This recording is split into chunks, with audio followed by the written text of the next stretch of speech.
Dunia memang penuh dengan sandiwara. Ibarat sebuah drama, manusia hanyalah pemeran dari setiap peranan hidupnya masing-masing. Sore itu, warga desa dihebohkan dengan kematian seorang janda beranak 3. Janda yang terkenal awet muda itu mengembuskan nafas terakhirnya di sebuah kamar secara tiba-tiba. Memang, kematian adalah sebuah rahasia ilahi yang tak akan ada yang tahu kapan dan di mana malaikat maut menjemput. Mendengar kabar berita duka tersebut, warga berbondong-bondong ke rumah almarhum Bu Lela. Bu Neni dan Bu RT orang yang pertama sampai di kediaman almarhum. Karena ibu-ibu tersebut dikenal orang terdekat Bu Nuni, janda tua yang masih terlihat awet muda.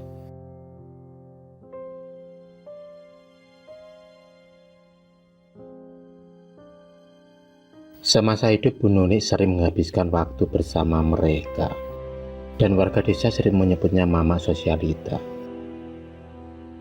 Bu Ida, Bu Eni, dan Bu RT secara gotong royong menyiapkan segala kebutuhan jenazah. Masih wajah sedih menyelimuti mereka, tapi mereka harus bisa menerima kenyataan bahwa Bu Nuni sudah tiada.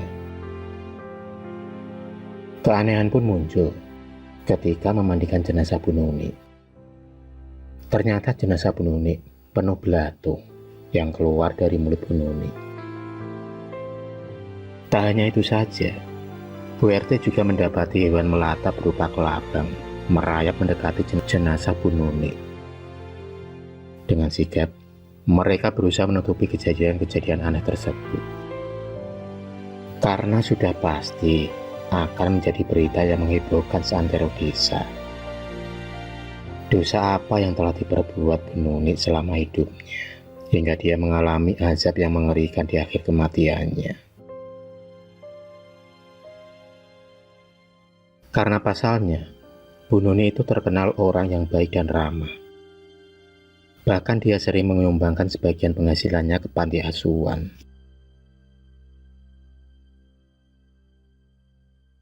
Hingga di hari ketiga kematian Bu Nuni, ketika sahabatnya itu mengalami hal-hal yang aneh. Bahkan baru kali ini, mereka merasakan ada makhluk gaib yang selalu mengintai mereka. Kejadian pertama dialami oleh Bu Lela. Seperti biasanya, dia mau mencuci piring sehabis makan malam. Tiba-tiba, dari balik jendela dia melihat sesosok pocong menatap tajam ke arahnya. Sontak saja Bu Lela menjadi ketakutan. Tapi anehnya sosok pocong itu menghilang setelah suami Bu Lela datang. Di hari yang sama, Bu RT juga mengalami mimpi buruk, yaitu didatangi oleh sosok pocong. Mimpi itu begitu nyata hingga Bu RT keringetan bercucuran. Kejadian-kejadian yang mereka alami sungguh sangat di luar nalar. Aneh dan penuh tanda tanya. Mengapa Bu Leli dan Bu RT dihantui pocong secara bersamaan? Malam itu, tepat di malam 7 hari acara tahlilan di rumah kediaman Bu Nuni, aroma bau bunga melati begitu kental dan kuat menusuk hidung. Bulu kuduk Bu RT pun mulai merasa merinding. Setelah tak sengaja dia melihat siluet bayangan putih melintas di depannya. Bayangan itu persis seperti di mimpinya, yaitu sosok pocong. Bu RT mencoba menahan rasa takutnya. Dia tak ingin ada gosip negatif tentang kematian temannya itu. Bagaimanapun juga Bu Nuni sering membantunya semasa hidupnya. Sepulang dari tahlilan, Bu Leli segera melepas gamis beserta kerudungnya. Setelah sholat isya, Bu Leli pun merebahkan dirinya di atas kasur. Hari ini suaminya mendapat giliran ronda malam. Dengan terpaksa, Bu Leli pun tidur sendirian. Baru saja Bu Leli memejamkan matanya dan meraih guling, tiba-tiba gulingnya terasa berat. Dan setelah dia mati, ternyata guling itu berubah menjadi sosok pocong. Bu Leli pun menjerit sampai dia pingsan di tempat tidurnya. Pagi pun tiba. Mereka sepakat bertemu untuk membahas persoalan yang mereka hadapi sekarang. Bu Leli, Bu Neni, dan Bu RT berkumpul. Dari sekian cerita gaib, hanya Bu Neni lah yang tak pernah dihantui pocong Bu Nuni. Terasa aneh memang, karena selama ini hanya Bu Neni teman yang paling dekat di antara mereka. Bahkan, Bu Neni selalu ikut kemanapun Bu Nuni pergi. Sejuta tanda tanya menggelayuti pikiran Bu RT dan Bu Leli. Salah apa mereka selama ini? Apa yang mereka berbuat kepada Bu Nuni sehingga arwahnya tak tenang dan mengganggu mereka?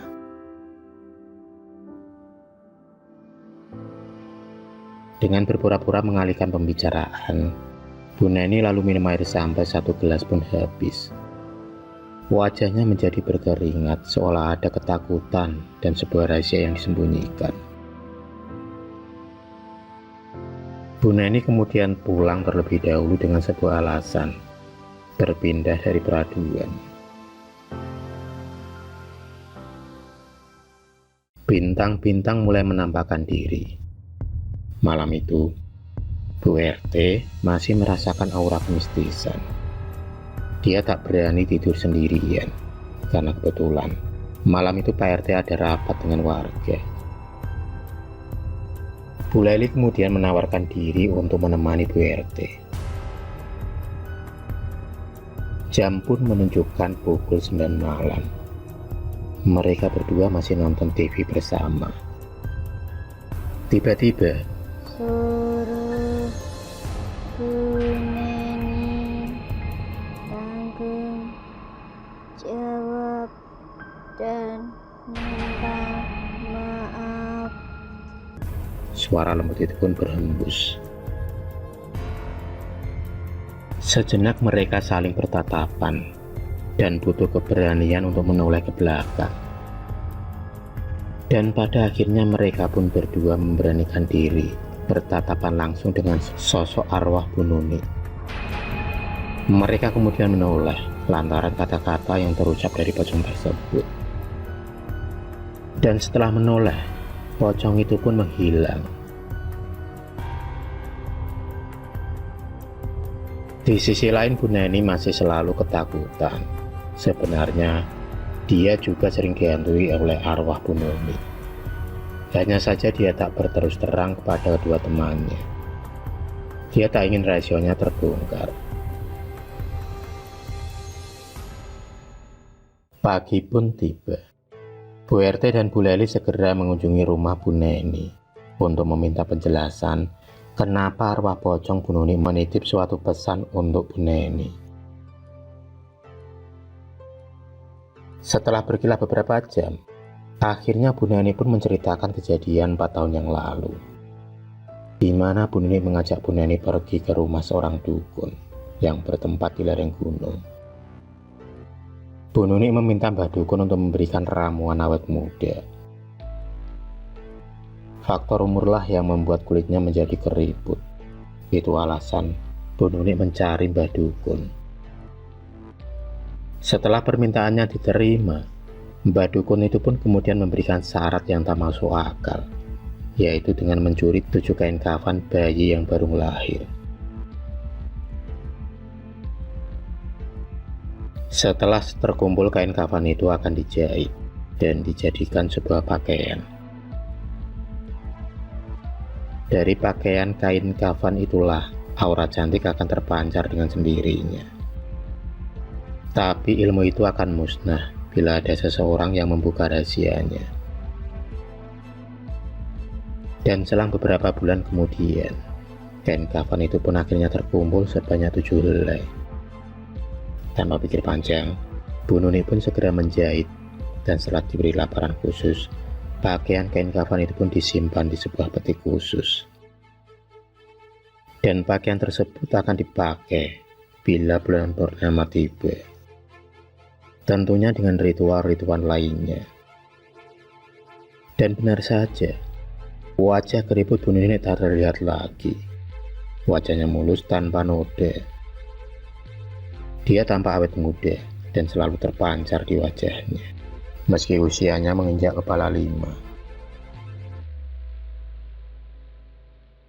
Hingga akhirnya Bu Neni secara diam-diam mencuri bagian tersebut dan membeberkan rahasia tersebut kepada anak Bu Nuni. Itu bukan tanpa alasan. Bu Neni melakukan semua itu di samping dia mempunyai rasa iri kepada Bu Nuni.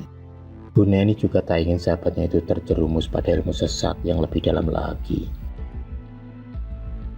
Setelah mengetahui perilaku ibunya, anak Bu Nuni murka dan mengobrak-abrik segala ritual yang menyesatkan itu. Dia kemudian pergi dari rumah hingga berbulan-bulan. Bahkan, setelah kain kafan itu dicuri Bu Neni, wajahnya pun menjadi tua dan hancur berkeriput. Jiwa Bu Nuni pun terguncang. Dia merasa malu berhadapan dengan anaknya. Hingga akhirnya dia pun meminum racun serangga dan meninggal. Mendengar cerita tersebut, mereka memutuskan untuk menyerahkan kain kafan itu kepada Pak Kiai dan meminta petunjuk untuk langkah selanjutnya. Dan atas saran Pak Kiai, kain kafan itu pun dipotong-potong dan dikembalikan pada keluarga masing-masing korban kemusyrikan Bu Nuni. Karena dengan maaf mereka, Bu Nuni bisa tenang di alam sana.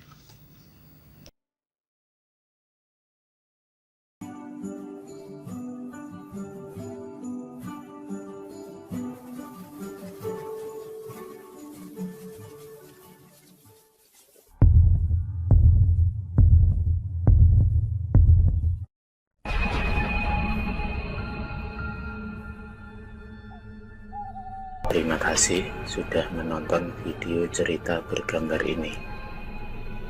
Klik subscribe untuk terus berlangganan video-video cerita bergambar selanjutnya. Semangat berkarya.